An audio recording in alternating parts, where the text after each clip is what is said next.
Welcome to UNCAGED, a show that celebrates thought leadership from today's top business leaders. The program provides a voice to amazing executives from around the globe who are shaping the world of business today and mapping the path to the commerce of tomorrow. Today, we're speaking with Brian Kent. Hey, Brian, how are you? Doing great today. How are you doing today? I'm well. I'm excited to learn about K3 Enterprises. Brian is the co-founder and executive vice president for National Defense and Innovation for K3 Enterprises. We're going to be talking a lot about innovation, new technologies that are used in defense as well as commercially. And before we get into what K3 does and what Brian's doing there, tell us a little bit about yourself and your career, Brian.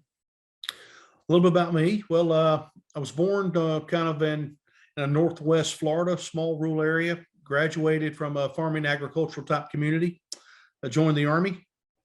About 20 years later, decided I was ready to try something different. In the last couple of years of my military career, I did government procurement, government acquisition, government research and development. So I learned a base there to start basically K3 as the original founder. And really that's the start we had, was looking at new technologies, evaluate new technologies. Enjoyed the field so much, started my PhD in tech transfer. And so my PhD is actually in technology assistance and technology transfer. Over the years, built the practice both nationally and internationally. In 2016, we actually sold the international division. And I kind of left the company for a couple of years because with that sale, had to go with it.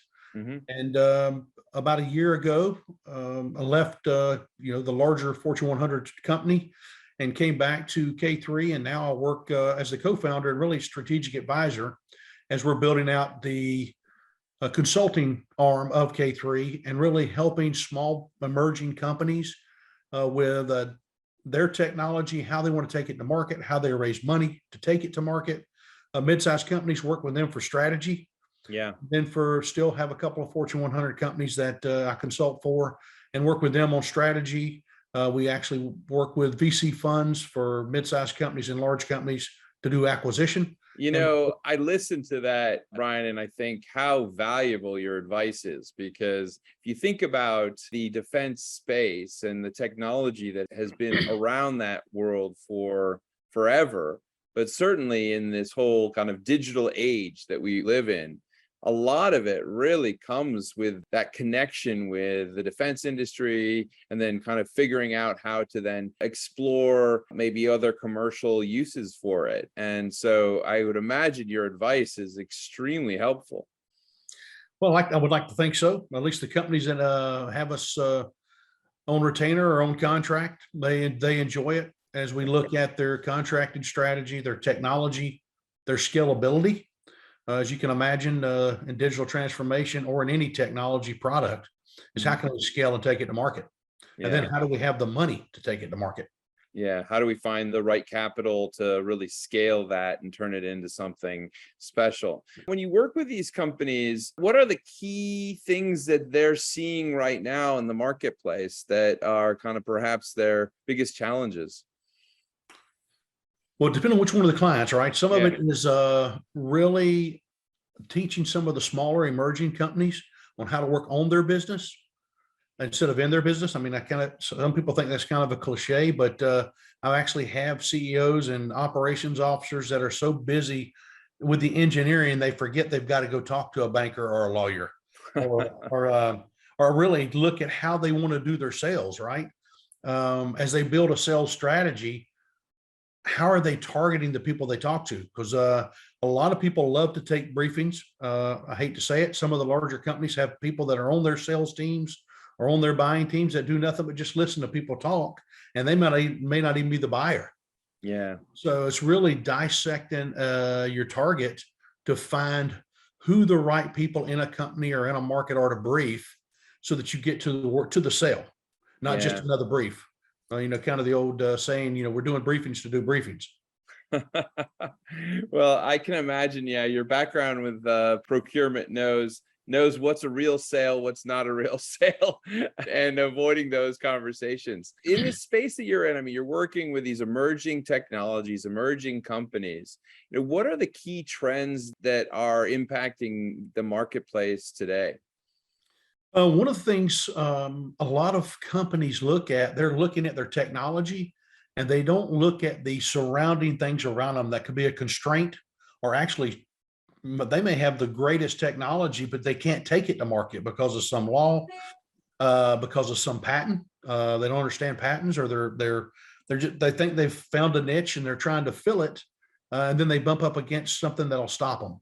Mm, So that I always encourage them, make sure you understand who, in basic business 101, if they tell you to do a SWOT, right. where are the opportunities and where are the threats?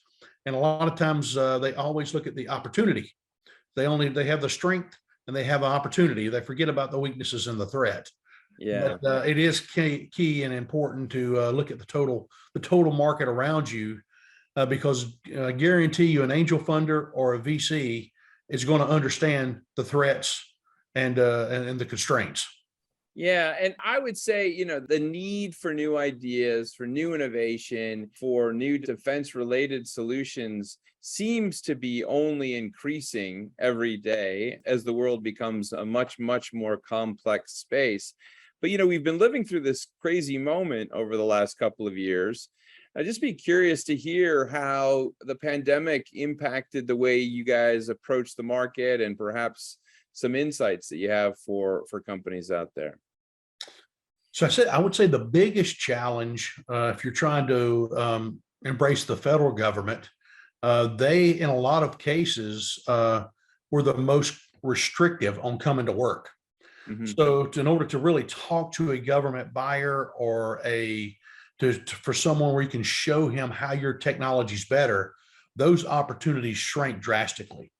It became much more about your white paper, your PowerPoint, your networking to make sure the right person saw those documents, because a lot of the contracting officers and the representatives just had less time because of the COVID restrictions. It also put a lot of travel restriction on them to come see new technology. Mm, So there was so some companies that are used to, kind of these field fairs or industry fairs, yeah, that whole market was closed for 18 months. yeah, And they were doing virtual shows, so where the government could tell you what they wanted, but there was really not a true opportunity for bi-directional communication. yeah. So that was a That's big constraint. that's a huge constraint. Has that created, in some ways, kind of, I would imagine, almost as we emerge from something like the pandemic, almost just this surge of activity, or what's happened? So I've been to a couple of the most recent shows, and their attendance was larger this year than they were right before the pandemic started. Wow. Wow. There is a pent up frustration to get out and meet the customers. Not only that, see what your competitors are doing. Because a lot of the trade shows, what the customers are saying is very important, but that networking between companies to really figure out who to team with, how to leap forward, how you can find technologies to team together to leap forward, or find out who's already ahead of you, is huge. Yeah. Uh, so there's a true networking part to any trade show that's just as important as listening to the sponsor and what they're putting out as a requirement. Yeah. Well, I was reading an article yesterday about the airline show that they do, I guess, up in Oshkosh, Wisconsin, and the number of planes that are flying into this tiny airport, and how they manage that. It's an incredible feat, but it does show that pent up demand for understanding what's the latest technology and really moving forward with it. Now, I mean, here we are, we find ourselves in 2022, and it's another interesting moment. I mean, certainly the world is facing some lovely geopolitical challenges, and as well as economic pressures that perhaps will continue to become even more bigger factors. How do these things play into what you guys are doing? Well, that's a good question. I probably have two answers for that for you, right? Yeah. One is really supply chain. We still Mm, have supply chain problems. I mean, not just across the US, but across the world. Just, Mhm. I mean, some of the places we're getting in pieces and parts from China, they're still got towns that are closed because of COVID. Right. If you go into Asia, you still have sometimes you have quarantines, you have restrictions on the parts coming out, you have the backlog, have some, of course, like most things, the government can do some self-inflicted wounds with policy. Mhm. With I'm sure everybody saw the ships stacked up in LA. Yeah. A lot of that was policy issues between California and the federal government. Right. So supply chain is definitely one.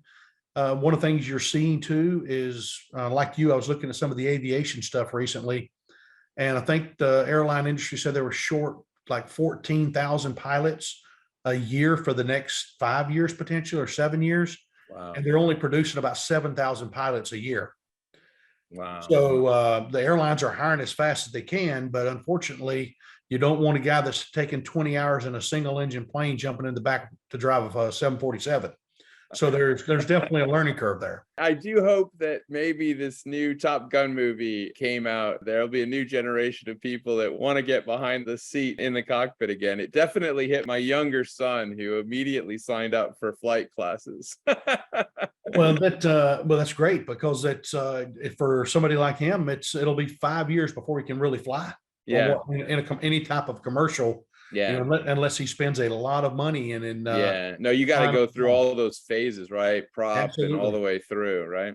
Yeah, multi-engine instruments, Yeah. all weather.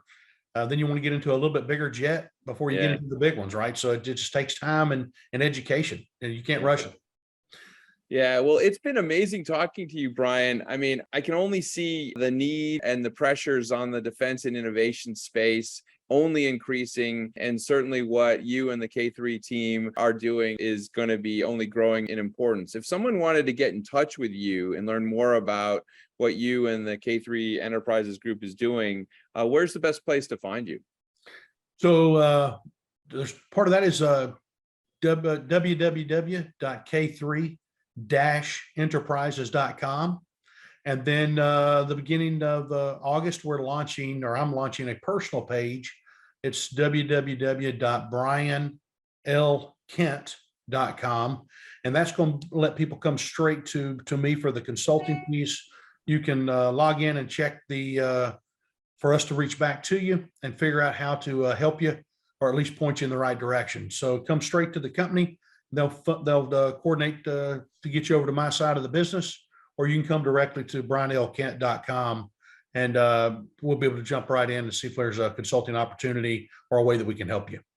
Well, listen, it's been wonderful talking to you today, Brian. We've been talking with Brian Kent. He is the co-founder as well as the executive vice president for national defense and innovation for K3 Enterprises, building out really the consultative capabilities for, when individuals are acquiring or transferring technologies or commercializing technologies that would be utilized for the defense community or broader commercial enterprise usage as well. Brian, it's been a really interesting conversation, and I'm excited to see how this business evolves, and I hope you keep us safe.